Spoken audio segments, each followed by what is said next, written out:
7 force field. Don't worry. I'll break you out of there. Glad I could help.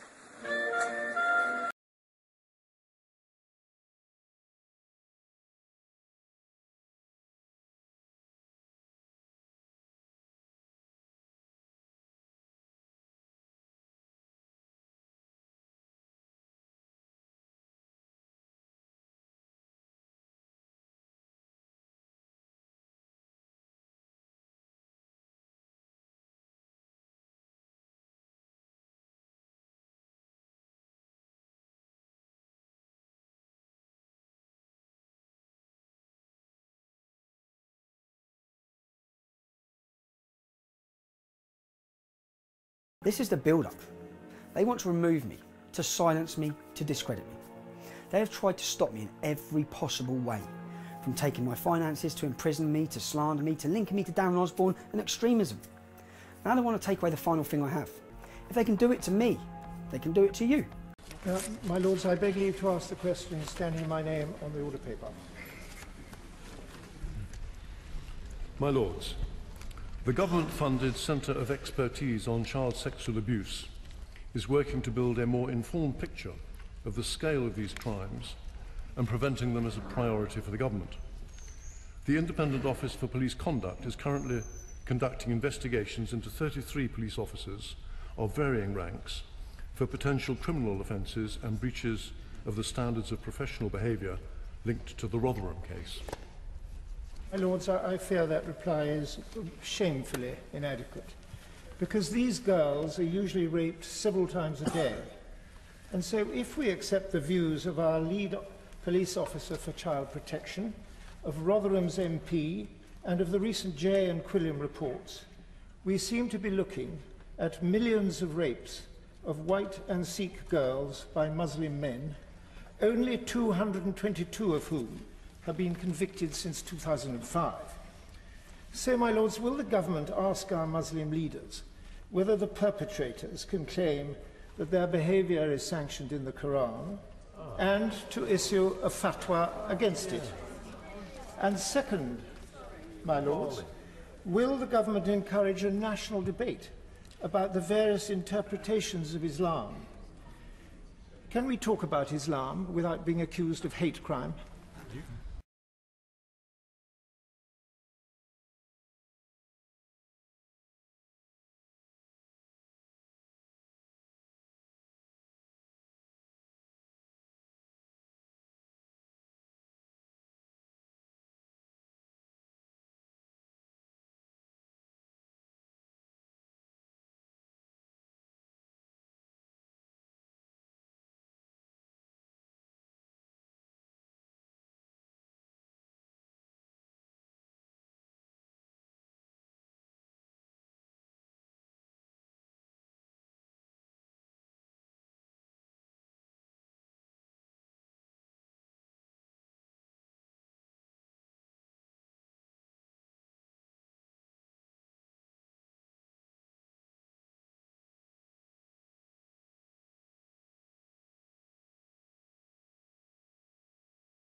Last year, dispatches revealed a message of hatred and intolerance in some of Britain's most mainstream mosques.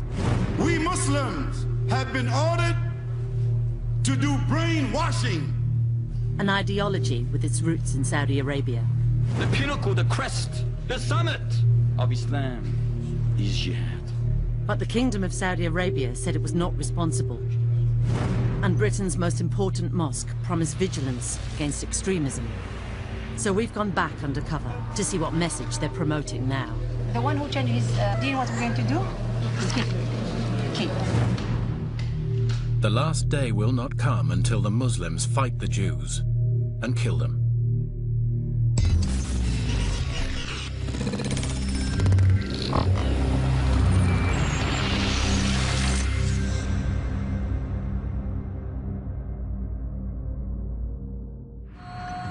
Our reporter, a Muslim herself, is going undercover in the most important and influential mosque in the country. London's Central Mosque, an Islamic cultural centre, usually known as Regent's Park Mosque, says it promotes tolerance and interfaith. We featured it in last year's dispatches, and the mosque promised to crack down on anyone promoting extremism on its premises. So she's going back to find out if they've been true to their word. Women aren't allowed in the main hall, so she's directed upstairs to the main women's section on a large balcony overlooking the hall. Hundreds of women and children come here to pray every day. Then the congregation gathers in a large circle. The teacher today is Amira. She says she's teaching from a book by Sheikh Fazan, a senior member of the official Saudi religious establishment. This is very, very good book. She starts with a revision session on what should happen to people who break Islamic laws, including Muslims who convert to another faith. But he's Muslim and he get out of Islam. He doesn't want any more. What we're going to do? Kill. Kill. Comes out of qatl. Kill. You have to kill. You understand? We're talking about Islam. Yeah? It's the same for adulterers. For the had the zina, what is the law of this? Stoning. Until he died. And the one who is not married, never dies. Now, with 100 lashes. The worshippers, many of whom are children or teenagers, are being taught the Saudi Arabian interpretation of Sharia law from official Saudi books. The teachings include the brutal killings of homosexuals and women who act like men. If someone makes themselves like a man, a woman like a man, you understand this, the punishment is kill. Kill them from the highest place. They're not going to be like animals, living like animals. Or to be like the people of Lut, we have to take the had is to kill them. This causes a brief debate among the young students. One girl says they should also be stoned. With the punishment of, throw them from the highest point and then stone them. Another student says the punishment is approved by the Quran. Then we reduced him to the lowest of the low. So if you throw someone off a mountain, you are reducing him to the lowest of the low because they're falling off from a high place. In fact, punishments like throwing homosexuals from a mountain are nowhere mentioned in the Quran. It's a hardline interpretation taught in Saudi Arabia. Amira condemns terrorism and says these punishments will only be carried out in a future Islamic state under a Muslim leader, not in present-day Britain. حتى ما نقول احنا نروح نبدا نقتل في الناس لا هذا لازم يكون امير مسلمين ولما جيش المسلمين يقوى ويكونوا يحاربوا حتى الاسلام كله يعمر.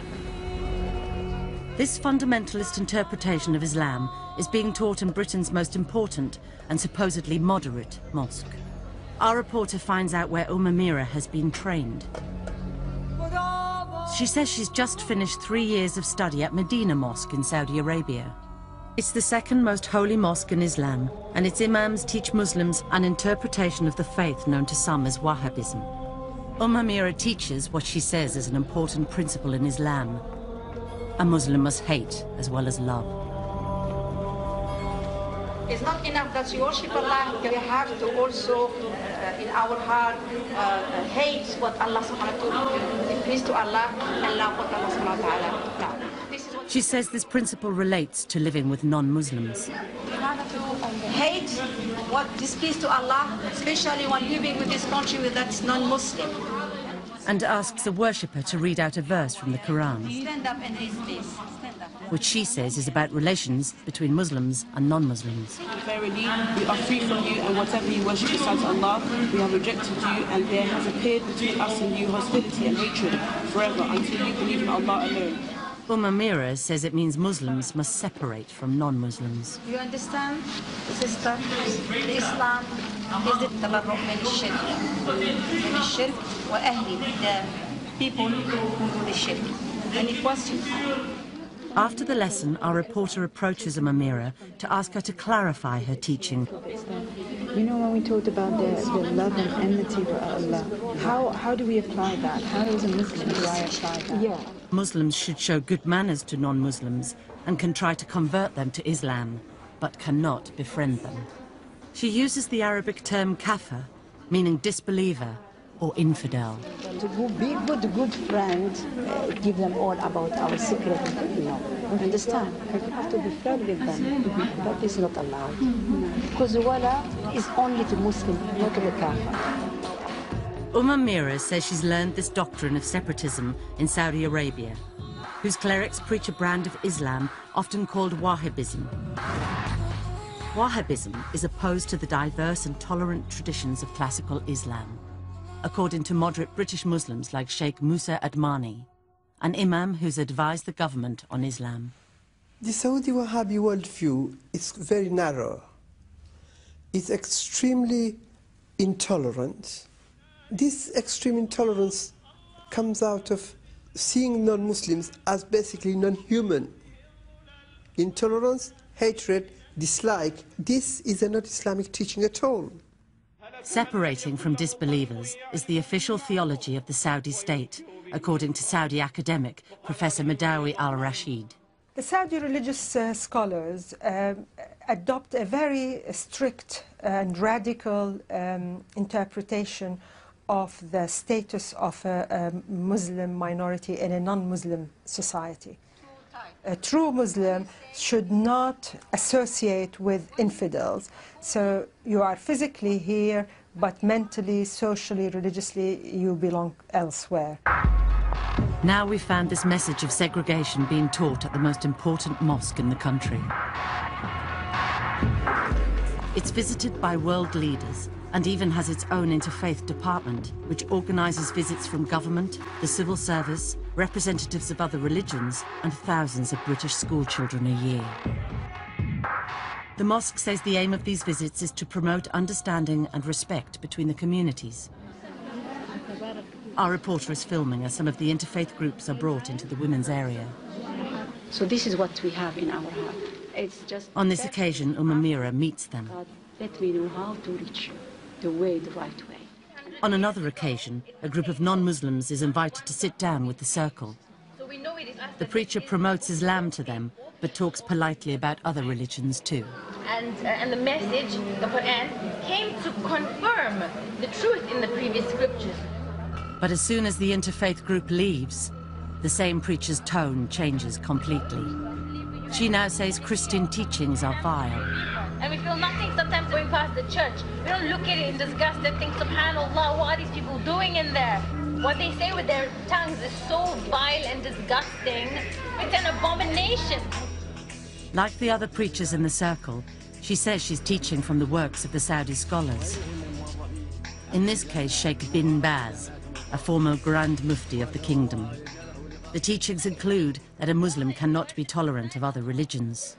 He shouldn't just be indifferent and say things like, you go to church, you know, I go to the mosque, let's all stay together like one big happy family and all be united as humanity. This is false, this does not work, this concept is a lie, it's fake, and it's a farce. The circle preaches for 8 hours a day on Saturdays and Sundays. Any woman who goes there to pray is likely to hear their preaching. Our reporter is told the circle was set up years ago by Amira But while she's been in Saudi Arabia, it's been run by this woman, Salim. She too preaches Saudi teachings. She says she's met a Muslim woman who is too friendly to non-Muslims. When she sees a kafir woman, big smile. When she turns around, she sees me there. Yeah. It's part of Islam, of the aqeed, of the correct belief, that you love those who love Allah, and that you hate those who hate Allah. Okay? Although the preachers say Muslims should act well with non-Muslims, in private they were often disparaging about their ways and beliefs. In 2 months at the mosque, we only recorded one incident of dissent. A worshipper sitting in the audience objects to the teachings on disbelievers, saying Islam encourages Muslims to mix with others. There is an ayah of the Quran says, you know, we made of you peoples, different shu'ub, to know one another. And if you communicate with the other and you show the beauty of Islam, then, you know, then maybe people could come into Islam. The preacher qualifies her statements a little. It doesn't mean that we should oppress them. It doesn't mean that we don't give the right. It doesn't mean that we don't help them. Okay? But then returns to the main theme. But it doesn't mean as well that we should befriend them.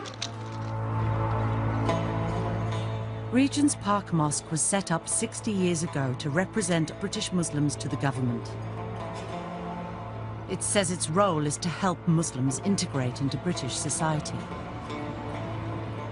The Women's Circle does preach against terrorism and doesn't incite Muslims to break British laws. But far from preaching integration, Salim says Muslims cannot take British citizenship. Their loyalty is to Allah.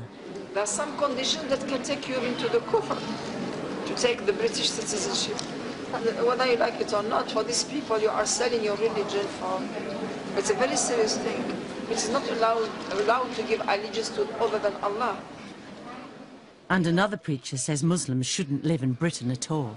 It's not befitting for a Muslim that he should reside in the land of evil, the land of the kuffar, the land of the disbelievers.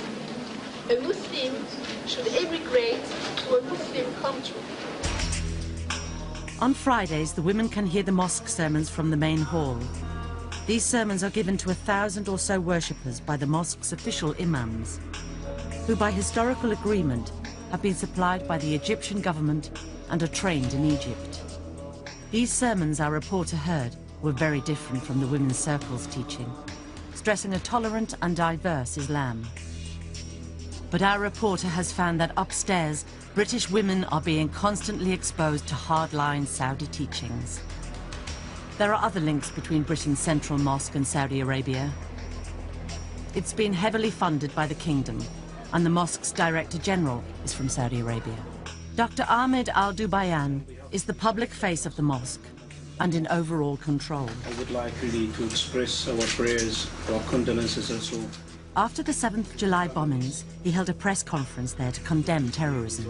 And it is not accepted by the Muslim community. It's not accepted also by all means by the Islam itself as a faith and as a religion. Dr. Al-Dubayan is not an imam, he's a Saudi diplomat. He's Islamic Affairs Attaché to the Saudi Embassy in London and has full diplomatic immunity. Dr. Al-Dubayan told us that some of the preachers, including Amira, were unknown to him. He said Salim had requested permission to be an authorized teacher at the mosque, but had been refused, as she did not supply references and written information about her teachings and views. He and the mosque had not known of her teachings and views, which did not reflect those of Regent's Park Mosque. He said, "The ICC is committed to interfaith and cross-cultural understanding. It does not support or condone extreme views, racial hatred, violence or intolerance." Salim told us, "We are not blind followers of any government or any clerics. We do criticize other religions just as other religions criticize Islam. However, this does not mean that we show intolerance, aggression or violence to people of different faiths. And we have often emphasized that the Muslim's attitude towards his or her non-Muslim counterpart is one of fairness, compassion and tolerance. We encourage integration into society." She said the comments that Muslims could not take British citizenship were erroneous and apologized for them. She said, Whilst it is recommended for a Muslim to migrate to a Muslim country, it is not obligatory. In last year's dispatches, we found the mosque's official bookshop was selling a number of speeches by preachers promoting hatred and intolerance. Ya Latif. The worst word that can ever be written. Dr. Al-Dubayan told us the bookshop was independently run by a company called Dar al-Salam International Publications, a British company with links to Saudi Arabia. But he said he was seriously concerned and said that the DVDs had been removed immediately, pending an investigation. And he called on all British Muslim organisations to be vigilant about the message being spread on their premises, either during talks or on recorded DVDs. So our reporter went back to the bookshop and went to the same shelves to see if he had been as good as his word. But despite his promises, she found they're still selling the speeches of exactly the same preachers we identified last year. They're still selling DVDs of Murtaza Khan, a British school teacher and preacher. In this one, he attacks the Western idea that women can be independent from men. The mental capacity of this society teaches you, I'm a woman in my own right. I can get my own job. I can get my own funding. I can get my own welfare. I can get my own flat. I can get my own home. I can get my own state benefit. I don't need you in my life. What is that? Deception of the devil. And says men should control them. A man is stronger than women, but men today don't know how to take care of their families. That's why their women walk loose. Their women speak loose. And that's their evil society, that Muslim society has become like that today. And they're still selling DVDs of Sheikh Faiz, who was trained to preach in a Saudi religious university, condemning disbelievers. The kafar. Who cares what they do? They do the most evil, filthy things. The disbelievers, the evil, wicked, mischievous people. Black, you can see the evil in that face. Do not mix with people who do not prostrate to the oneness of Allah Ta'ala, who do not prostrate to the Almighty Lord. Keep far away from people like that. Last year we found DVDs of him calling Jews pigs who would be killed at the end of the world. In this new one from the bookshop, he is still condemning Jewish beliefs and Jews themselves. The leader of pride or arrogance are no other than the Jews. Wallahi, they've got the most extreme racial pride in them. An abominated, filthy, disgusting, gross belief. Their time will come, like every other evil person's time will come. And they're selling more speeches by Sheikh Khalid Yassin, who learned Arabic in Saudi Arabia. In some of the DVDs we found, he says Muslims could have a constructive relationship with non-Muslims. But in this DVD, he praises the Sharia law practiced in Saudi Arabia, saying he's witnessed public beheadings there. When you enter Saudi Arabia, everybody knows how everything goes. They're the only ones that have the power and who have the audacity and who have the principle to continue punishing the people as Allah subhanahu wa ta'ala say punish them. At least I say we Muslims should have that kind of power all over the world. And that people can see people without hands. People can see in the public heads rolling down the street. People got their hands and feet from opposite sides chopped off and they see them crucified. They see people get punished. They see people get put up against a pole and see them get lashed in the public. They see it. And because they see that, that acts as a deterrent for them because they think about that. They say, oh, I don't want that to happen to me. Sheikh Yassin told us his comments should be considered in context. He said he did not support or promote Saudi Arabian government policy or religious rhetoric, and said capital punishments are carried out by many states and governments. He said, that lecture was aimed at reforming the Muslim people, the Muslim society and the Muslim world, to be adjudicated by the sovereign Islamic State, when one exists. Dar es-Salaam International Publications told us the bookshop sells a wide range of material which they do not necessarily agree with. They said, we try to represent a variety of opinions through the products we sell. in order to spread peace, respect, tolerance and understanding. We were unable to contact Murtaza Khan. However, last year he told dispatchers, "My discourses have never been delivered with the intent to malign any individual group or race. They are delivered to inspire Muslims to better themselves and then to play a positive role for their own and wider community in Britain." Dr. Al-Dubayan reiterated that the bookshop was run by an independent company. He said, "Despite having no control over the bookshop, we met with those running the bookshop after your programme was broadcast. We made it clear that it was not acceptable for the bookshop to stock materials containing extremist views, as we consider these materials to be offensive and contrary to the aims of the ICC. We were assured all offending material had been removed and systems put in place to prevent this reoccurring." Dr. Ghayasuddin Siddiqui founded the Muslim Parliament in Britain and is director of the Muslim Institute, Britain's oldest Islamic think tank. He says the mosque's bookshop has previously been caught selling radical books as well as DVDs. Whenever such books are found, I mean, the only explanation from the administration has been that it's not part of us. But, I mean, you have no compulsion to having that bookshop, so close it down. But this story goes on and on. They continue to sell books which are promoting basically Saudi Wahhabi ideology. As long as the Islamic Culture Center in Regent's Park remains in the hands of Saudis, there will never be a unity among Muslims in Britain. Next, we investigate claims that the Saudi Arabian state is involved in spreading a message of intolerance and segregation.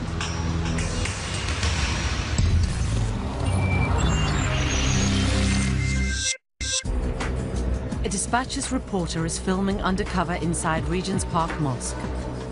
It's the most important mosque in the country, and one which claims to be dedicated to promoting moderation and integration. But she found its official bookshop selling speeches attacking non-Muslims. Disbelievers, the evil, wicked, mischievous people. And preachers teaching British Muslims to separate from non-Muslims and their society, and to believe in Islamic states with extreme Sharia law. The one who changes his deen, what we're going to do? Kill. Now our reporter was to witness Saudi religious rulings being given to women in Britain. After a month with the Women's Circle, she finds they're using the mosque to select some of the worshippers and invite them to private sessions. She's asked along. On Friday, would you be able to come? Yes, inshallah. Let me write for you my address, inshallah. She heads for the meeting. It's taking place in a private house in North London.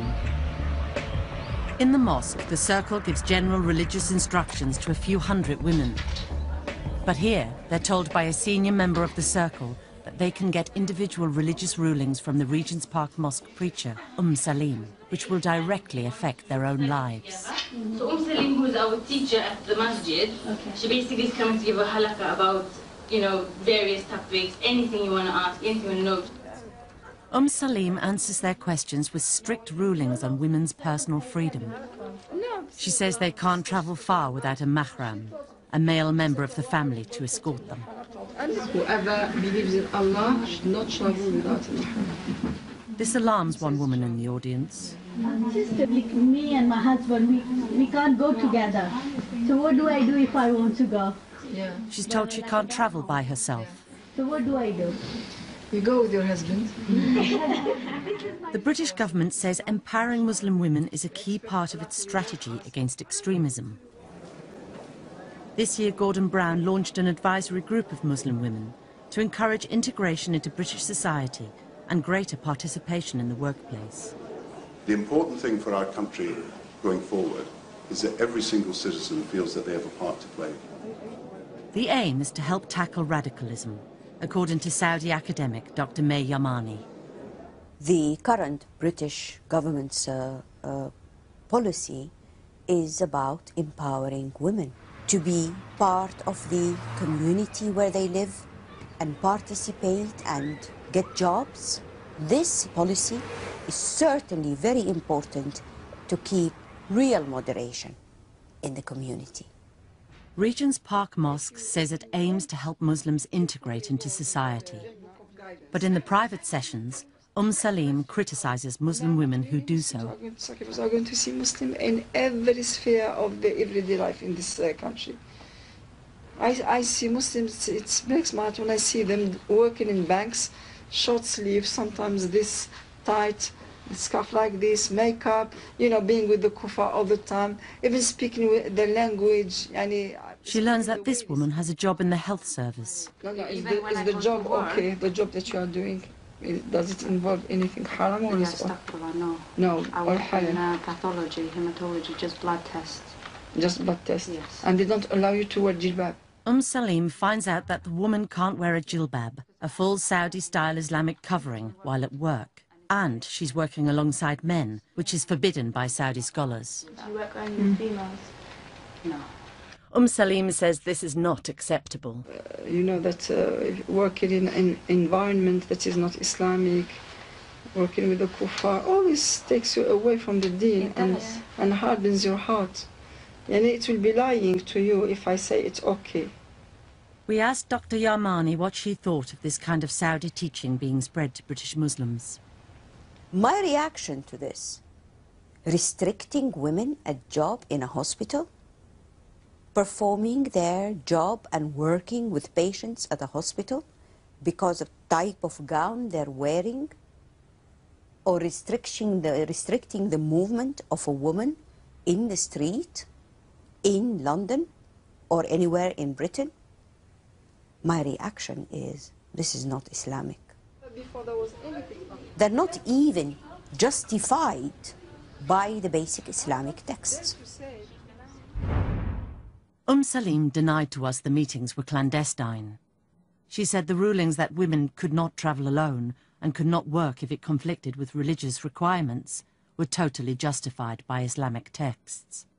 She said, "You may regard these juristic and textual rulings as extreme restrictions, but we see them as our way of life and a liberation of the soul."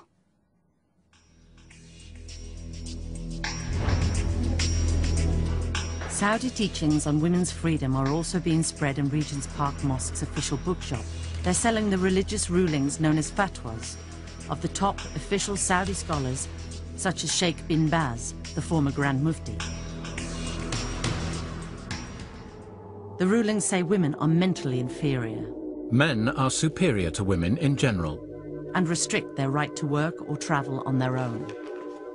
When women go to work in the workplace of men, it is in clear opposition to the texts of the Sharia that order the women to remain in their houses and fulfill the type of work upon which Allah has fashioned her nature. And it tells fathers they can marry their daughters off before they reach puberty without their permission. Last year, dispatches showed how Saudi religious rulings like these were being spread throughout major mosques in Britain. The Saudi Arabian government told us it was not involved in spreading a fundamentalist message and said, "There is no such thing as a Saudi Arabian religious establishment." So we asked the experts. There are people in Saudi Arabia, especially at the level of government, who deny that there is such a thing as a Saudi religious establishment. But this is an absolute myth. There is a religious establishment. It's a bureaucracy that is in control of a lot of institutions in Saudi Arabia. The Wahhabi religious establishment are constantly indulged as the co-rulers of the Saudi government. They control some of the most important levers of power. The Ministry of Islamic Affairs, the Ministry of Pilgrimage, the control over the judiciary, the control of most of the educational system. The religious establishment is headed by the country's most important clerics. Council of Higher Ulama or religious scholars is a body that is established by the state, whose main function is to issue religious opinion, but it is also responsible for overlooking the functioning of all other institutions. And the Saudi government has a bargain with the religious establishment. It allows them to control the social sphere, morality, or the public space. In return for that, they get subsidies, they get their salaries, but also it gains their acquiescence. So the religious establishment in Saudi Arabia is an integral part of the system. Whether the ruling elite admit that or not. The Saudi government has spent billions of pounds spreading Islam around the world. During the reign of the late King Fahd, only from the 70s to the mid-80s, King Fahd has spent $75 billion funding schools, madrasas, mosques, charities throughout the world. Official Saudi websites give the figures. The result is some 210 Islamic centres wholly or partly financed by Saudi Arabia, more than 1,500 mosques and 202 colleges, and almost 2,000 schools in non-Islamic countries. Saudi funding has a huge effect on British Muslim life, according to some Muslim commentators. Saudi Arabia has immense influence in Britain through their support of mosques and imams. When the Muslim community came to this country, they were not organized and they did not have enough resources. So they went to Saudi Arabia to collect funds. And through that thing, they were able to influence, propagate their ideology all over this country. Many preachers in Britain have been trained in Islam in Saudi Arabia, like Amira, whom our reporter filmed preaching at Regent's Park Mosque. She spent 3 years studying at Medina Mosque. This is the official website of the Saudi Ministry of Islamic Affairs.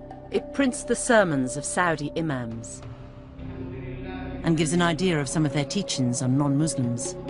Fellow Muslims, following the Kafir is disgraceful, while disobeying them is mighty. When a Kafir dies, the whole of humanity is relieved. Beware of taking them as friends. You should hate them, disown them and their religion. This Saudi imam is overcome with emotion while reading a Quranic verse cursing Jews and Christians.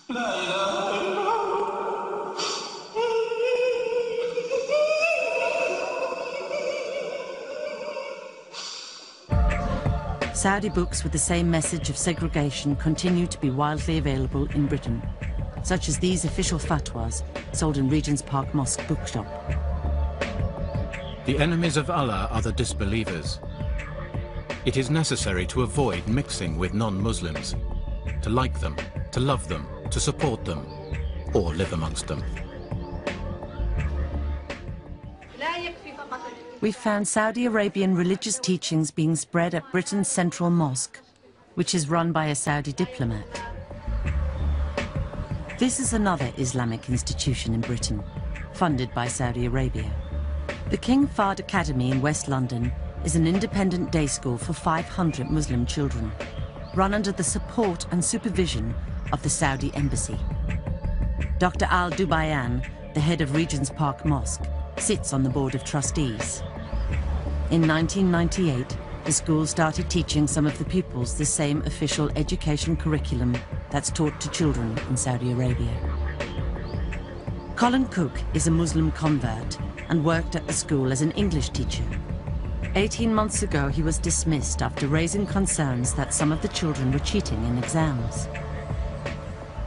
But this year, he won £70,000 for wrongful dismissal at an industrial tribunal. After he left, a contact still there passed him official Saudi textbooks from the school. The books carry the stamp of the Saudi Ministry of Education. The books teach that other religions are worthless. One quotes a Quranic verse. Those whom God has cursed, he turned into monkeys and pigs. And in a footnote says, it is said that the monkeys are the Jews, the pigs are the infidels of the table of Jesus, the Christians. And another passage sets the children a test. I read that the books were asking the children to describe the repugnant characteristics of the Jews, and I found that repulsive and appalling. I believe these textbooks will poison the minds of anyone that reads them. The King Fahd Academy said it agreed that the passages were inappropriate, but said that they had never been taught at the school. The books had now been disposed of, and the Saudi curriculum had been phased out altogether. It said the passages on Jews and Christians related to an Old Testament event. It does not imply or infer that this is a general comment on these faith groups today. It said Ofsted had found that its pupils showed good empathy and tolerance of others' views. Every year, the Saudi ambassador to Britain, Prince Mohammed bin Nawaf, holds a conference with the British Foreign Secretary. He says the aim of the dialogue is to promote tolerance and mutual respect. That the theme of this session is focusing on how each community perceives the other and how to promote positive views and mutual respect. Our young people need to discover in learning about one another. But the British government's policy on tackling radicalism and the message being spread by Saudi theology are incompatible, according to security expert Professor Anthony Cleese. What the British government wants is for British Muslims to feel part of an inclusive British society. Now, what the Saudi version of Islam is saying is that Islam is not just a religious identity, it is also a political identity.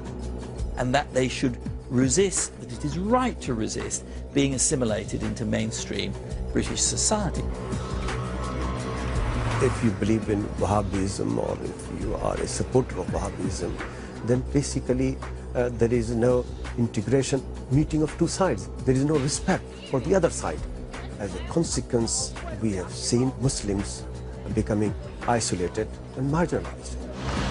By the government's own thinking, separateness makes it easier for British Muslims not to regard Britain as their homeland, but as the enemy.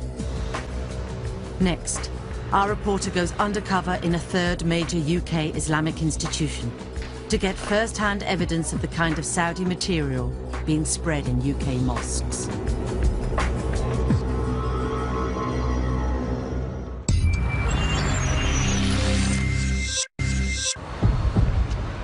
A Dispatches reporter is filming undercover, investigating major Islamic institutions in Britain with strong links to Saudi Arabia. She found preachers in Britain's most important mosque promoting extreme Sharia law. Someone make them like a man, a woman like a man. You understand? This the punishment is kill them. And selling DVDs with a hardline message. People can see in the public, you understand, people got their hands and feet from opposite sides chopped off, and they see them crucified.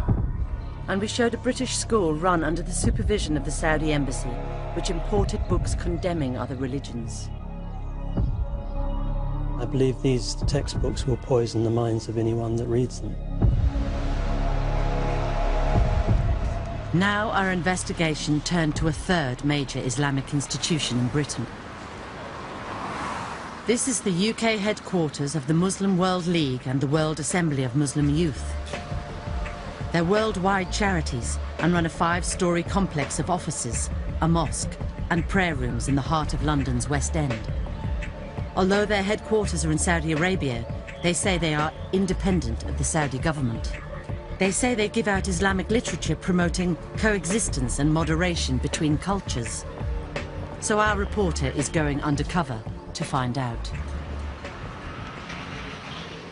They run weekend Quran courses, and she gets a place. The lessons are run by this imam. The charities say they give out Islamic literature. So after the lesson, our reporter asks for some. She says friends of hers are setting up a mosque and Islamic school. He says they do give out books on Islam.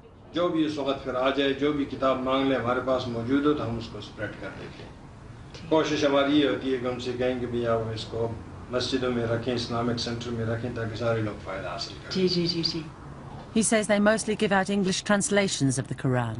Good thing ज़्यादा से ज़्यादा ये जो तर्जुमे का कुरान है ना, इनके पास ये होता है, English translated Quran. She asks where the books are coming from. ये क्या सऊदी से सब आती हैं? जी, तकरीबन. जी, जी. क्या ना? He says they come from the headquarters of the two charities in Saudi Arabia and a third source. Ministry of Islamic Affairs. The main sources in three sources. The charities based here claim to be independent of the Saudi government. But the Saudi Ministry of Islamic Affairs is using them to send books to Britain. And this official Ministry of Islamic Affairs website says the Muslim World League operates under its supervision. The two charities were set up specifically to spread the Saudi version of Islam worldwide, according to many moderate Muslim observers. They are massive organizations. They are global organizations backed by so many Saudi clerics and enormous funding. They will organize conferences, fund centers and mosques, provide literature, free literature for distribution. And of course, it's all funded, organized by these two groups. Our reporter gets an appointment with the director of the London offices of the Muslim World League. She tells him friends of hers are setting up a mosque and school. And he agrees she can take some books, which are kept in a locked basement.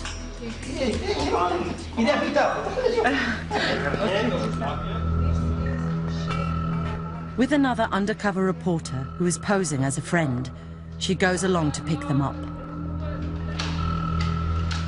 The imam unlocks the basement. The room is full of books. Our reporters are given a number of books. Nearly all of them are from Saudi Arabia. Some condemn terrorism, others are straightforward guides to Islam and don't promote extremism. But others preach the same teachings our reporter had found being spread at Regent's Park Mosque, including works by the former Grand Mufti Sheikh bin Baz, advocating violent Sharia law punishments, such as death for Muslims who believe homosexuality is permissible. It is permitted to shed his blood and take his belongings. The books say love, support, loyalty and friendship with disbelievers is forbidden. Muslims must do jihad until all countries are ruled by Islam. If some of the people of the non-Islamic countries stand against Islam, they must be fought. And they must act upon the reported words of the Prophet. The last day will not come until the Muslims fight the Jews and kill them.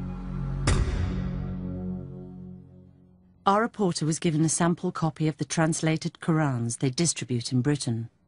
It's brand new, published in the last 2 years, and is produced under the supervision of the Saudi Ministry of Islamic Affairs.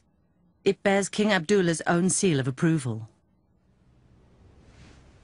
We showed the new translation to Sheikh Musa Admani, who studied Islam at India's top religious universities. Whoever believes in Allah and the last day. A number of verses in the Quran preach peace and tolerance between Muslims, Jews and Christians. But the Saudi Quran contains footnotes saying these verses are no longer true, a narrow interpretation not followed by moderate Muslims. These scholars from Saudi Arabia are saying that it has been abrogated, it's been cancelled, it does no longer apply, because it doesn't fit in well with the ideology of segregation. Another footnote explicitly preaches segregation. This indicates that a Muslim should not stay in a non-Muslim country. Now, it's interesting. He's translating the Quran. Okay. The verse does not say anything about living Muslim, non-Muslim land. Here, they're trying to use the credibility of the Quran to push their own idea in selected areas.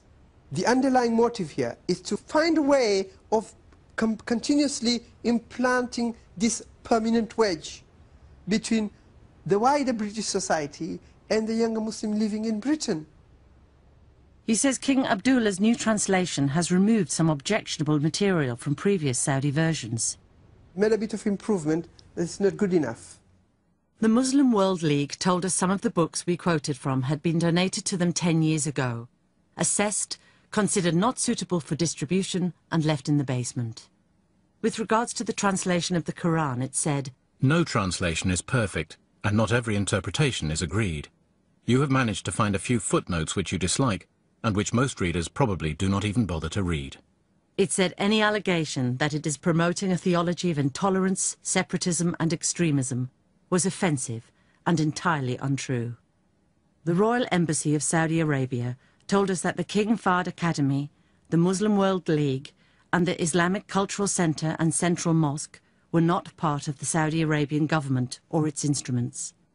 It said, "The Saudi Arabian government does not advocate or support the bigoted beliefs of extremists, and there is no such organization as the Saudi Arabian religious establishment." It said Saudi Arabia promotes tolerance and mutual understanding and is at the forefront of international campaigns to stamp out and rehabilitate extremists. The British government says Saudi Arabia is its partner in tackling extremism, but critics say it's turned a blind eye to the importation of Wahhabism for years. Dennis McShane was a Foreign Office Minister from 2002 to 2005 and became worried at the government's attitude to radical Saudi teaching. The British establishment, in my judgment, in the sense of Whitehall, senior ministers, refused to look at the penetration of Wahhabism into schools, into mosques. The ideology of what Wahhabism promotes is deeply inimical and dangerous to British values, but at the other level, this was a huge source of revenue for British companies, British state, British people, and that stopped, I think, any robust criticism of the Saudis. We were not firm enough in saying you should not export Wahhabism.